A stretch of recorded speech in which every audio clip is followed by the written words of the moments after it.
नमस्कार, आप देख रहे हैं के न्यूज नेशनल और मैं हूं आपके साथ में शोभित पाठक। तो रुक करते हैं महत्वपूर्ण सुर्खियों पर। मैरियोपोल में हर तरफ तबाही का मंजर, पार्कों और स्कूलों में दफन करना पड़ रहे हैं। अतीक अहमद के घर पर फिर चला योगी सरकार का बुलडोजर, भारी फोर्स की मौजूदगी में हुई बड़ी कार्रवाई। बीजेपी संसदीय दल की बैठक शुरू, पीएम नरेंद्र मोदी, जेपी नड्डा और अमित शाह समेत कई बड़े नेता शामिल। पीएम आज मथुआ धर्म महामेला 2022 को संबोधित करेंगे। श्री श्री हरिचंद्र ठाकुर की 211वीं जयंती पर होगा आयोजन। और जम्मू कश्मीर में महसूस किए गए भूकंप के झटके, रिएक्टर स्केल पर 4.3 रही तीव्रता।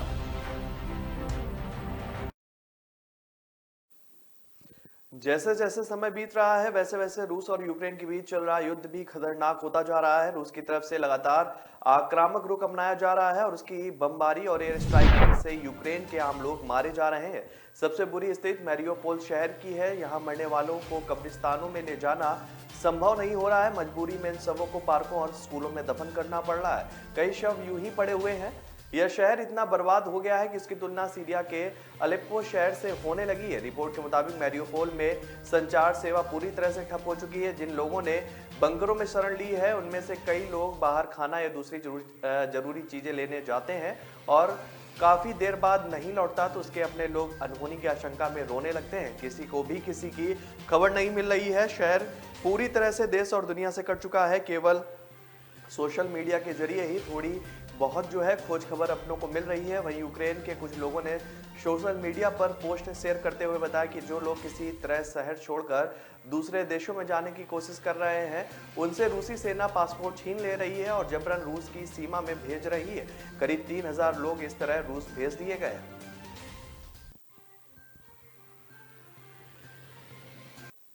उत्तर प्रदेश में योगी आदित्यनाथ की सरकार बनने के बाद एक बार फिर माफियाओं और अपराधियों के खिलाफ कार्रवाई तेज कर दी गई है। प्रयागराज में पूर्व सांसद बाहुबली अतीक अहमद पर बड़ी कार्रवाई की गई है। प्रयागराज विकास प्राधिकरण ने अवैध निर्माण का आरोप लगाते हुए अतीक अहमद की संपत्ति को ढा दिया है। जोनल ऑफिसर आलोक पांडे ने बताया कि 10 फीट ऊंची बाउंड्री वॉल बनाई जा रही थी। यह जरूरत से ज्यादा साइज की थी, इसे हटाया जा रहा है। उन्होंने कहा कि माफिया और स्ट्रीट सीटर के खिलाफ कार्रवाई होगी। प्रयागराज विकास प्राधिकरण ने अतीक के बाउंड्री वॉल को बुलडोजर चलाकर गिरा दिया है और इस कार्रवाई के लिए भारी संख्या में पुलिस और पीएसी के जवान वहां पहुंचे थे। इसी वजह से इनका कोई विरोध नहीं हुआ और कार्रवाई को अंजाम दिया गया। कार्रवाई को देखने के लिए काफी संख्या में लोग भी वहां पहुंचे थे। अतीक के पुश्तैनी घर पर बुलडोजर चलाकर योगी सरकार ने साफ संदेश दे दिया है कि सरकार बनते ही वह माफियाओं और अपराधियों से निपटने के लिए अपने सरकार के वादे को पूरा करने के लिए एक्शन मोड में आ चुके हैं। आपको बता दें कि इससे पहले प्रशासन द्वारा अतीक के पुश्तैनी आवास को बुलडोजर चलाकर गिरा दिया गया था, लेकिन यहाँ फिर से चार दीवारी खड़ी कर दी गई, जिसके बाद फिर से उसे ढा दिया गया। इसी के साथ अतीक के करीबी खालिद जफर के खिलाफ भी प्रयागराज विकास प्राधिकरण ने कार्रवाई की है। कई बीघे जमीन पर अब इसकी अवैध प्लाटिंग को भी खाली कराया गया है। भारतीय जनता पार्टी की संसदीय दल की बैठक आज अंबेडकर इंटरनेशनल सेंटर में हो रही है। इस बैठक में संसदीय दल के नेता शामिल होंगे। इस मीटिंग में भाजपा के राष्ट्रीय अध्यक्ष जेपी नड्डा, रक्षा मंत्री राजनाथ सिंह और केंद्रीय गृह मंत्री अमित शाह पहले ही पहुंच गए थे। कुछ देर पहले प्रधानमंत्री नरेंद्र मोदी बैठक में शामिल होने के लिए पहुंच चुके हैं। बैठक में शामिल हुए संसदीय कार्य राज्य मंत्री अर्जुन राम मेघवाल ने बताया कि संसदीय दल की बैठक में बीजेपी के सांसदों ने प्रधानमंत्री गरीब कल्याण योजनाओं का विस्तार करने के लिए प्रधानमंत्री नरेंद्र मोदी को धन्यवाद भी दिया है। प्रधानमंत्री नरेंद्र मोदी आज पश्चिम बंगाल के श्रीधाम ठाकुर नगर में आयोजित मथुआ धर्म महामेला 2022 को वर्चुअल तरीके से संबोधित करेंगे। मेले का आयोजन श्री श्री हरिचंद्र ठाकुर की 211वीं जयंती के मौके पर हो रहा है। मथुआ धर्म महामेला 2022 अखिल भारतीय मथुआ महासंघ द्वारा आयोजित किया जा रहा है। यह मंगलवार से शुरू हो रहा है। मेला 5 अप्रैल तक चलेगा। पीएम मोदी ने सोमवार को ट्वीट कर कहा कि मैं कल 29 मार्च को शाम 4:30 बजे मथुआ धर्म मेला 2022 को संबोधित करने का अवसर मिलने के लिए सम्मानित महसूस कर रहा हूं। हम महान श्री श्री हरिचंद्र ठाकुर जी की जयंती मनाएंगे, जिन्होंने अपना पूरा जीवन सामाजिक न्याय और लोक कल्याण के लिए समर्पित कर दिया। जम्मू कश्मीर में अलची के उत्तर में आज सुबह भूकंप के झटके महसूस किए गए। नेशनल सेंटर फॉर सिस्मोलॉजी के मुताबिक भूकंप के झटके सुबह करीब 7:29 पर महसूस किए। रिक्टर स्केल पर भूकंप की 4.3 तीव्रता नापी गई है। नेशनल सेंटर फॉर सिस्मोलॉजी ने भूकंप की पुष्टि भी की है। भूकंप के आने की मुख्य वजह धरती के अंदर प्लेटों का टकराना है। धरती के भीतर 7 प्लेटें होती हैं जो लगातार घूमती रहती है और ये प्लेटें किसी जगह पर आपस में टकराती हैं तो वहां फॉल्ट लाइन जोन बन जाता है और सतह के कोने मुड़ जाते हैं। सतह के कोने मुड़ने की वजह से वहां दबाव बनता है और प्लेट टूटने लगती है। इन प्लेट्स के टूटने से अंदर की एनर्जी बाहर आने का रास्ता खोजती है, जिसके वजह से धरती हिलती है और हम इसे भूकंप मानते हैं। तो ब्रेक पर जाने से पहले रुक करते हैं महत्वपूर्ण सुर्खियों पर। मैरियोपोल में हर तरफ तबाही का मंजर, पार्कों और स्कूलों में दफन करना पड़ रहे हैं सब। अतीक अहमद के घर पर फिर चला योगी सरकार का बुलडोजर, भारी फोर्स की मौजूदगी में हुई बड़ी कार्रवाई। बीजेपी संसदीय दल की बैठक शुरू, पीएम नरेंद्र मोदी, जेपी नड्डा और अमित शाह समेत कई बड़े नेता शामिल। पीएम आज मथुआ धर्म महामेला 2022 को संबोधित करेंगे। श्री श्री हरिचंद्र ठाकुर की 211वीं जयंती पर होगा आयोजन। और जम्मू कश्मीर में महसूस किए गए भूकंप के झटके, रिएक्टर स्केल पर 4.3 रही तीव्रता। न ऐश का न द्वेष का, यह दंगल है देश का। सुलगती समस्याओं के जुलसते सवालों का होगा दंगल देश का। प्रशासन के प्रश्नों को लेकर होगा दंगल देश का। शिक्षा, स्वास्थ्य, समाज, कानून और व्यवस्था के आज क्या है हालात। सोमवार से शुक्रवार रोज रात 8 बजे जलपा क्षत्रिय के साथ दंगल देश का। ब्रेक के बाद फिर स्वागत है। रुक करते हैं आगे की खबरों पर। कैलाश सत्यार्थी चिल्ड्रन फाउंडेशन ने दिल्ली के झुग्गी बस्तियों में रहने वाले बच्चों के हुनर को निखारने के लिए एक कार्यक्रम की शुरुआत की है। प्रतिभा विकास कार्यक्रम के तहत मेरी आवाज सुनो कार्यक्रम के जरिए ओखला के स्लम बस्ती इंद्र कल्याण विहार में इसे लॉन्च किया गया है। यह कार्यक्रम महानगर की 4 झुग्गी बस्तियों चाणक्यपुरी की संजय कैंप और रंगपुर पहाड़ी, ओखला के इंदिरा कल्याण विहार और वसंत कुंज की इंदर कैंप में आयोजित किया जाएगा। प्रतिभा विकास कार्यक्रम गरीब बच्चों को संगीत, नृत्य, रंगकर्म और क्रिकेट में अपनी प्रतिभा को निखारने और इसे प्रदर्शित करने का अवसर प्रदान करेगा। बच्चों को वरिष्ठ कलाकार और खिलाड़ी विशेष ट्रेनिंग देंगे और प्रतिभावान बच्चों को स्कॉलरशिप भी दी जाएगी। Kailash Satyarthi children foundation KSCF और IT प्रोडक्ट बनाने वाली कंपनी POAT के साथ मिलकर इस योजना की शुरुआत की है। बोट लाइफ स्टाइल के सह संपादक और CMO अमन गुप्ता ने इसे लॉन्च किया है। आपको बता दें कि कैलाश सत्यार्थी गरीब और लाचार बच्चों के लिए काम करते आए हैं और इस फाउंडेशन के माध्यम से जो है गरीब बस्तियों में बच्चों के अधिकार, सुरक्षा एवं विकास को सुनिश्चित करने के लिए लगातार काम कर रहे हैं ताकि हर बच्चा स्वतंत्र और सुरक्षित, स्वस्थ और शिक्षित हो सके। अमेरिका ने भारतीय यात्रियों के लिए कोविड-19 यात्रा नियमों में ढील दी है। अमेरिकी centre for disease control and prevention ने सोमवार को भारत के लिए अपनी कोविड-19 यात्रा एडवाइजरी को स्तर 3 से स्तर 1 तक ले जाते हुए आसान कर दिया है। CDS ने अपनी सलाह में कहा है कि उसने भारत के लिए अपनी कोविड-19 यात्रा परामर्श को स्तर 3 से स्तर 1 में बदल दिया है। अमेरिकी विदेश मंत्रालय ने कहा है कि centre for disease control and prevention ने कोविड-19 के कारण स्तर 1 का यात्रा स्वास्थ्य नोटिस जारी किया है, जो देश में कोविड-19 के निम्न स्तर का संकेत देता है। यदि आप खाद्य एवं औषधि प्रशासन द्वारा अधिकृत टीके से पूरी तरह से टीकाकरण करा चुके हैं तो आपके कोविड-19 से ग्रस्त होने और गंभीर लक्षण विकसित होने का जोखिम कम हो सकता है। बयान में कहा गया है कि किसी भी अंतर्राष्ट्रीय यात्रा की योजना बनाने से पहले कृपया टीकाकरण और बिना टीकाकरण वाले यात्रियों के लिए CDC की विशिष्ट सिफारिशों की समीक्षा कर लें। भारत की यात्रा करने वालों के लिए महत्वपूर्ण जानकारी देते हुए CDC ने कहा है कि सुनिश्चित करें कि भारत यात्रा करने से पहले आपको टीका लगाया गया है और अपने कोरोना टीका के साथ आप अप टू डेट हैं। CDC ने कहा है कि यहाँ तक कि अगर आप अपने कोरोना टीकों के साथ अप टू डेट भी हैं तब भी कोविड-19 होने और फैलने का खतरा हो सकता है। 2 वर्ष या उससे अधिक उम्र के किसी भी व्यक्ति को इंडोर सार्वजनिक स्थानों पर अच्छी तरह से फिट होने वाला मास्क पहनना चाहिए। भारत में सभी आवश्यकताओं और सिफारिशों का पालन जरूर करें। दुबई दौरे के तीसरे दिन केंद्रीय सूचना प्रसारण मंत्री अनुराग ठाकुर ने सोमवार को कहा कि भारत किस्सा गोई की जमीन है और इसने हमेशा से दुनिया भर के फिल्म निर्माताओं को आकर्षित किया है। मेरा लक्ष्य है कि भारत को दुनिया का कंटेंट उपमहाद्वीप बनाना और सरकार के प्रयासों से हम इसमें सफल भी होंगे। अनुराग ठाकुर ने सोमवार को दुबई एक्सपो 2020 में फिल्म अभिनेता रणवीर सिंह के साथ the global reach of Indian media and entertainment विषय पर चर्चा की। ठाकुर ने कहा कि दुबई में भारत के लोग ही उसके असल राजदूत हैं। इस दौरान इंडियन पवेलियन में 17 लाख लोग मौजूद थे। देश आज आज़ादी की 75वीं सालगिरह मना रहा है और यह जश्न न सिर्फ भारत में हो रहा है बल्कि दुनिया भर में भी हमारे लोग इस जश्न को मना रहे हैं। फिल्मों के योगदान पर ठाकुर ने कहा कि हमेशा से दुनिया भर के लोग फिल्मों के लिए यहाँ आए हैं। भविष्य में देश को कंटेंट का उपमहाद्वीप बनाना चाहते हैं। इससे देश के युवाओं को नौकरियां मिलेंगी और पूरी दुनिया के लिए कंटेंट भारत में तैयार होगा। प्रधानमंत्री नरेंद्र मोदी 1 अप्रैल को परीक्षा पे चर्चा के 5वें संस्करण में छात्रों का परीक्षा का तनाव दूर करेंगे। केंद्रीय शिक्षा मंत्री धर्मेंद्र प्रधान ने सोमवार को कहा कि महामारी के चलते 2 साल बाद स्कूल से लेकर उच्च शिक्षण संस्थानों के छात्र फिजिकल मोड से परीक्षा देंगे। ऐसे समय में प्रधानमंत्री का यह वार्षिक कार्यक्रम उन्हें तनाव दूर करने और भय मुक्त होकर परीक्षा देने में सहायक होगा। उन्होंने छात्र, शिक्षक और अभिभावकों से इस कार्यक्रम से जुड़ने की अपील की है कि केंद्रीय शिक्षा मंत्री ने बताया कि प्रधानमंत्री नरेंद्र मोदी 1 अप्रैल को दिल्ली स्थित तालकटोरा स्टेडियम में सुबह 11 बजे परीक्षा पे चर्चा कार्यक्रम के 5वें संस्करण में छात्रों, शिक्षकों और अभिभावकों से संवाद करेंगे। इसमें 9वीं से 12वीं कक्षा तक के 1000 छात्र शामिल होंगे। तालकटोरा स्टेडियम में अधिकतर छात्र दिल्ली, नोएडा, गुरुग्राम, गाजियाबाद आदि के सरकारी और निजी स्कूलों में पढ़ने वाले होंगे। इसके अलावा देश भर के केंद्रीय विद्यालय और जवाहर नवोदय विद्यालय स्कूलों के छात्र सीधे प्रधानमंत्री से लाइव आकर सवाल भी कर सकेंगे।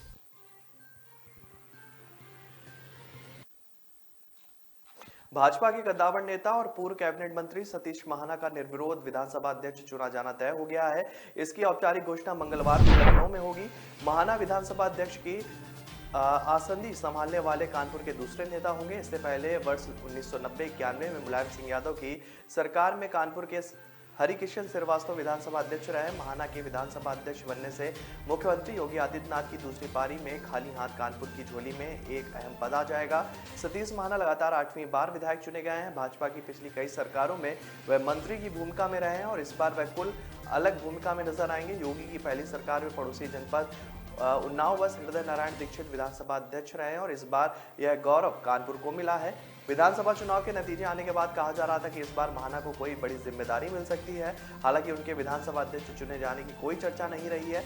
बताया जा रहा है कि साफ सुथरी छवि और सबको साथ लेकर चलने की योग्यता को देखते हुए उन्हें सदन का नेतृत्व सौंपा गया है।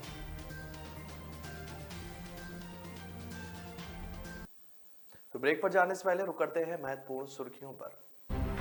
मैरियोपोल में हर तरफ तबाही का मंजर, पार्कों और स्कूलों में दफन करना पड़ रहे हैं सब। अतीक अहमद के घर पर फिर चला योगी सरकार का बुलडोजर, भारी फोर्स की मौजूदगी में हुई बड़ी कार्रवाई। बीजेपी संसदीय दल की बैठक शुरू, पीएम नरेंद्र मोदी, जेपी नड्डा और अमित शाह समेत कई बड़े नेता शामिल। पीएम आज मथुआ धर्म महामेला 2022 को संबोधित करेंगे। श्री श्री हरिश्चंद्र ठाकुर की 211वीं जयंती पर होगा आयोजन। और जम्मू कश्मीर में महसूस किए गए भूकंप के झटके, रिएक्टर स्केल पर 4.3 रही तीव्रता। न ऐश का न द्वेष का, यह दंगल है देश का। सुलगती समस्याओं के जुलसते सवालों का होगा दंगल देश का। प्रशासन के प्रश्नों को लेकर होगा दंगल देश का। शिक्षा, स्वास्थ्य, समाज, कानून और व्यवस्था के आज क्या है हालात। सोमवार से शुक्रवार रोज रात 8 बजे जलपा क्षत्रिय के साथ दंगल देश का। ब्रेक के बाद फिर स्वागत है आपका। रुक करते हैं आगे की खबरों पर। आगरा में मार्च के आखिर में गर्मी का पुराना रिकॉर्ड टूट गया है। सोमवार को ताजनगरी का पारा 41.4 डिग्री सेल्सियस पहुंच गया, जो वर्ष 1892 के बाद सबसे ज्यादा है। 5 साल पहले 28 मार्च 2017 को तापमान 39.6 डिग्री पर पहुंच गया था, जो रिकॉर्ड था। लेकिन सोमवार को अलर्ट से 2 दिन पहले ही चले लू के थपेड़ों ने इसे रिकॉर्ड को और तोड़ दिया। 5 साल पहले बने रिकॉर्ड से 2 डिग्री ज्यादा पारा आगरा में दर्ज किया गया है। 130 साल बाद मार्च में ऐसी बेहाल करने वाली गर्मी का सामना करना पड़ रहा है। है। सोमवार को अधिकतम तापमान 41.4 डिग्री पर रहा, जो सामान्य से 6 डिग्री ज्यादा है। न्यूनतम तापमान सामान्य से 5 डिग्री ज्यादा रहा। बुंदेलखंड और दक्षिणी उत्तर प्रदेश की ओर से चल रही गर्म हवाओं के कारण आगरा समेत क्षेत्रों में पारा 41 डिग्री के पार बना रहा। मौसम विभाग ने 30 मार्च से लू का अलर्ट जारी किया था, पर यह 2 दिन पहले ही शुरू हो गई। लू के थपेड़े सुबह 10 बजे ही लगने शुरू हो गए। दोपहर में 12 बजते पारा 40 के पार पहुंच गया। न केवल दिन में बल्कि रात में भी मौसम की तपिश झेलनी पड़ी। सुबह की छत पर रखी टंकियों का पानी भी उबलने लगा। पंजाब के परिवहन मंत्री लालजीत सिंह भुल्लर ने राज्य के टैक्स डिफॉल्टर बस ऑपरेटरों को जल्द से जल्द टैक्स जमा कराने की हिदायत दी है। उन्होंने कहा कि ऐसा न करने की सूरत में नई बस समय सारणी में उन्हें शामिल नहीं किया जाएगा और उनका परमिट रद्द कर दिया जाएगा। पंजाब सिविल सचिवालय में परिवहन विभाग की समीक्षा के बैठक के दौरान भुल्लर ने उच्च अधिकारियों को हिदायत दी कि विभाग की आमदनी बढ़ाने की ओर खास ध्यान दिया जाए, ताकि पीआरटीसी, पंजाब रोडवेज और पनबस को फिर बुलंदियों तक पहुंचाया जा सके। परिवहन मंत्री ने विभाग में बायोमेट्रिक हाजिरी को भी सुनिश्चित बनाने को कहा है।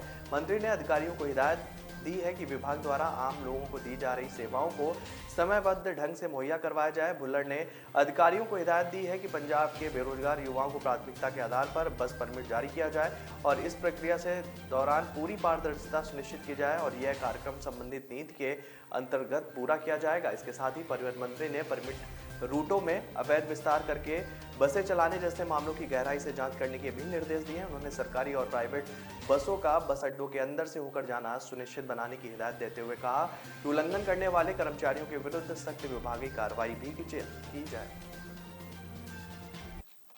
विधानसभा चुनाव में मिली करारी हार के बाद बसपा सुप्रीमो मायावती ने पंजाब इकाई को भंग कर दिया है। हालांकि जसवीर सिंह गढ़ी ने प्रदेश अध्यक्ष पद पर काबिज रहेंगे। गढ़ी ने पार्टी के टिकट पर फगवाड़ा विधानसभा क्षेत्र से चुनाव हार चुके हैं और इस बार बसपा ने शिरोमणि अकाली दल के साथ गठबंधन कर चुनाव लड़ा था। पंजाब में कुल 117 सीटों में शिरोमणि अकाली दल ने 97 और बसपा ने 20 सीटों पर चुनाव लड़ा था। बसपा एक सीट जीतने में कामयाब रही थी।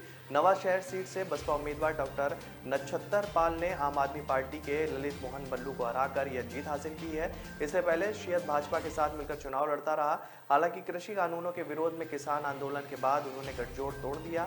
फिर 26 साल बाद अकाली दल ने बसपा से गठजोड़ किया। हालांकि बसपा को एक और अकाली दल को सिर्फ 3 ही सीटें मिली। अकाली दिग्गज प्रकाश सिंह बादल, सुखबीर बादल के अलावा विक्रम मजीठिया तक चुनाव हार गए। जसवीर सिंह गढ़ी ने बताया है कि चुनाव भले ही पार्टी हार गई हो, लेकिन पंजाब में बसपा प्रत्याशियों को खूब वोट मिले हैं। पटियाला के डेंटल कॉलेज के सालाना समागम में सोमवार को पहुंचे पंजाब के चिकित्सा शिक्षा और अनुसंधान व स्वास्थ्य एवं परिवार कल्याण मंत्री डॉक्टर विजय सिंगला ने कहा है कि प्रदेश में सेहत सेवाओं में सुधार आम आदमी पार्टी की पहली प्राथमिकता है। पंजाब में 16,000 मोहल्ला क्लिनिक बनाकर हर नागरिक को बेहतर स्वास्थ्य सेवा और देना सुनिश्चित किया जाएगा। मंत्री ने निर्देश दिया कि डॉक्टर और प्राइवेट प्रैक्टिस से गुरेज करें और अपने अस्पताल व मरीजों को ज्यादा समय दें। उन्होंने कहा कि पंजाब के मेडिकल कॉलेज में फैकल्टी, सिविल अस्पतालों में डॉक्टरों समेत पैरा मेडिकल स्टाफ व दवाओं की कमी अगले 6 माह में पूरी कर ली जाएगी। हर नागरिक के लिए सेहत कार्ड और आयुष्मान सेहत बीमा योजना को अपग्रेड किया जाएगा। समागम में उन्होंने विद्यार्थियों को पुरस्कार भी वितरित किए। गौरतलब है कि डॉक्टर सिंगला इसी कॉलेज के 1988 बैच के विद्यार्थी रहे हैं। कॉलेज के दिनों को यादें ताजा करते हुए कैबिनेट मंत्री भावुक उठे। उन्होंने अपने अध्यापकों व सहपाठियों का भी जिक्र किया।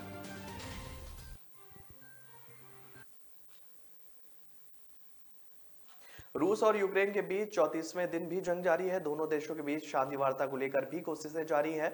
जंग को खत्म करने के लिए संयुक्त राष्ट्र भी अपनी तरफ से प्रयास कर रहा है। संयुक्त राष्ट्र महासचिव एंटोनियो गुटेरस ने सोमवार को कहा कि वह यूक्रेन में युद्ध को समाप्त करने की दिशा में मध्यस्थता के प्रस्ताव को लेकर भारत, तुर्की, चीन और इजराइल समेत अन्य देशों के साथ करीबी संपर्क में है।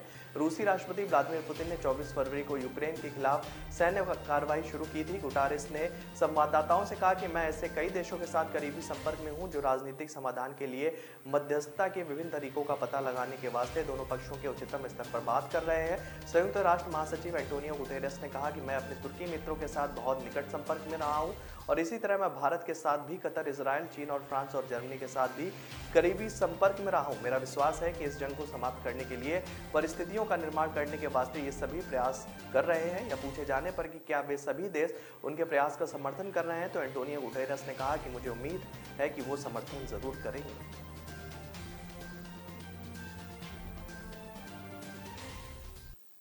तो फिलहाल इस बुलेटिन में मेरे साथ इतना ही। आगे की खबरों के लिए बने रहिए के न्यूज नेशनल के साथ। तब तक के लिए नमस्कार।